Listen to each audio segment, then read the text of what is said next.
Voici quelques exemples de stratégies d'investissement complètement foireuses.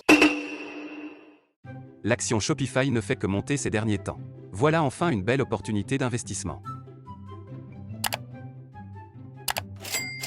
Shopify to the moon.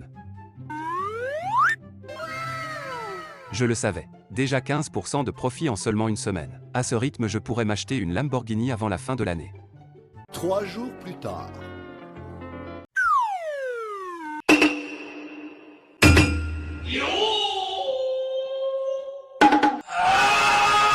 Ou encore le fameux Buy the Dip. Le Dogecoin a perdu plus de la moitié de sa valeur depuis le mois dernier. C'est le moment d'être plus intelligent que les autres et de buy the dip. À ce prix-là, c'est l'affaire du siècle. D'ici quelques mois, j'aurai triplé ma mise et je pourrai enfin quitter mon job au McDonald's. Buy the dip. Buy the dip!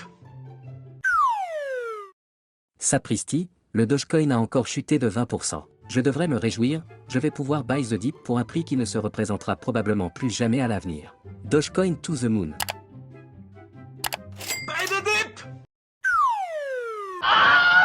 Pas encore. J'aurais dû attendre. Tant pis, à ce prix c'est l'opportunité d'une vie. Je vais utiliser les 500 € qu'il me reste pour buy the dip. J'ai hâte de voir la tronche de mes collègues du McDo quand ils me verront rouler en Ferrari. Rouler en Ferrari. Rouler en Ferrari. Rouler en Ferrari.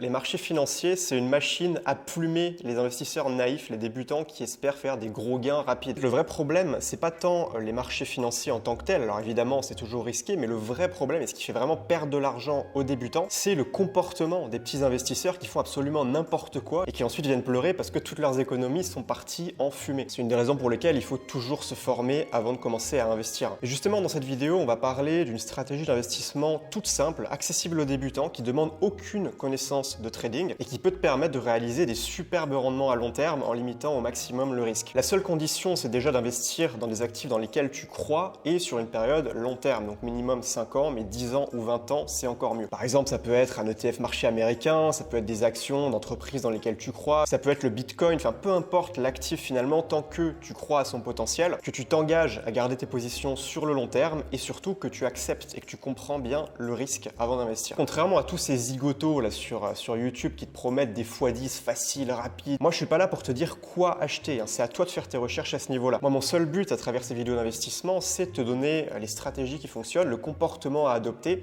pour maximiser tes chances de succès dans les investissements sur le long terme. Donc, la stratégie dont on va parler aujourd'hui dans cette vidéo s'appelle le Dollar Cost Averaging ou DCA. On abrège souvent ça en DCA. En fait, l'idée, elle est toute simple. Il s'agit juste d'investir tous les mois une somme fixe, peu importe le prix et les conditions du marché, et répéter ça sur des années, des années, des années sur le très long terme. Et ça, que le marché soit haut, que le marché soit bas, je m'en fous. Je me contente d'appliquer bêtement la stratégie et ça marche. En fait, c'est tellement simple que même un chimpanzé qui appuie sur un bouton, il serait capable d'appliquer la stratégie. Parce que ça demande rien d'autre qu'une fois par mois, passer un ordre d'achat sans se poser de questions. D'ailleurs, il y a même certaines plateformes qui te permettent d'automatiser complètement ce DCA en programmant des achats récurrents. C'est-à-dire que tu n'as même pas besoin de te connecter, ça se fait tout seul tous les mois. C'est le cas par exemple de Trade Republic. C'est une plateforme d'investissement extrêmement simple avec une app mobile, enfin moi j'aime beaucoup. Donc si tu veux commencer à investir avec Trade Republic, je te mets le lien dans la description de cette vidéo. Donc maintenant concrètement, voyons quels sont les bénéfices du DCA. On va imaginer deux investisseurs totalement débutants. On en a un, on va l'appeler Jean Célestin et le deuxième, on va l'appeler Jean Corentin. Les deux, ils décident au même moment de commencer à investir dans un ETF S&P 500, donc ils achètent les 500 plus grosses entreprises américaines. Sauf que les deux, ils appliquent deux stratégies bien distinctes. On a Jean Célestin d'un côté, ce qu'il va faire, c'est qu'il va balancer toutes ses économies d'un coup. Allez, c'est bon, je fais all-in. Et donc derrière, il lui reste plus rien à part peut-être voilà l'argent qu'il réussit à mettre de côté tous les mois. Et de l'autre côté, Jean Corentin, lui, il adopte une stratégie différente. Il va faire du DCA, hein, tu l'as compris. C'est-à-dire qu'il va commencer doucement, sans se presser, tranquillement. Il va mettre une petite somme pour commencer le premier mois. Puis le deuxième mois, il va mettre encore une petite somme. Puis le mois suivant, puis le mois d'après, etc., etc. Et il va surtout pas tout balancer d'un coup. Sauf que maintenant, malheur, quelques semaines plus tard, le marché se casse la gueule. Hein, ça arrive, on peut anticiper le marché à court terme.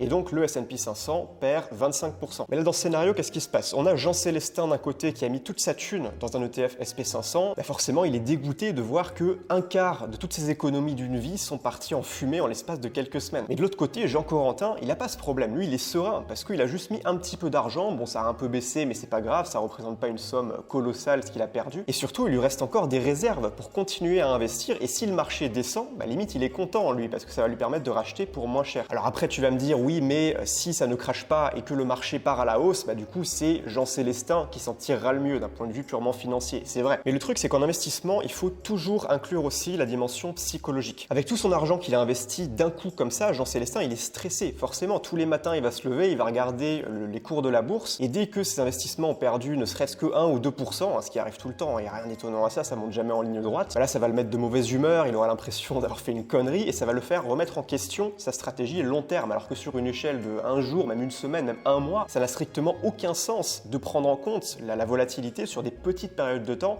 quand toi, tu es là sur du 10 ans, 20 ans, 30 ans. Et Jean Célestin, comme il est dépendant émotionnellement des marchés, comme il a toute sa thune d'un coup, le problème, c'est que le jour où ça va baisser, le jour où il va y avoir un crash, peut-être qu'il va céder à la panique et tout vendre sous le coup de l'émotion, avec une perte du coup. Alors que de l'autre côté, Jean Corentin, il peut dormir sur ses deux oreilles. En commençant doucement en DCA, il n'a pas pris de risques stupides, il a confiance sur le fait que les marchés vont continuer de monter sur les 5, 10, 20 prochaines années. Et surtout, tout ce qu'il fait lui, c'est de se contenter de placer un petit peu chaque mois sans se préoccuper du prix, sans se préoccuper de la volatilité des marchés. Il s'en fout complètement parce qu'il a compris qu'il était là sur le long terme. Et puis une fois de plus, si le marché connaît une forte baisse, ce sera les soldes pour Jean Corentin, alors que Jean Célestin, lui, il aura plus de thunes pour racheter. Donc vraiment les amis, soyez comme Jean Corentin. Au lieu de jouer toutes vos économies sur un coup de poker, même si c'est sur, je sais pas, l'action la plus qualitative au monde, je sais pas, l'action Apple par exemple, on est tous d'accord pour dire qu'Apple c'est une super entreprise, mais ça n'empêche que tu peux pas anticiper la volatilité. Et donc si tu mets une grosse partie de tes économies d'un coup sur une action en plus, il vaut mieux avoir des ETF, c'est beaucoup plus diversifié, mais tu comprends que voilà, si tu perds 20 à 30% derrière parce que tu n'as pas de chance, tu peux pas anticiper ça,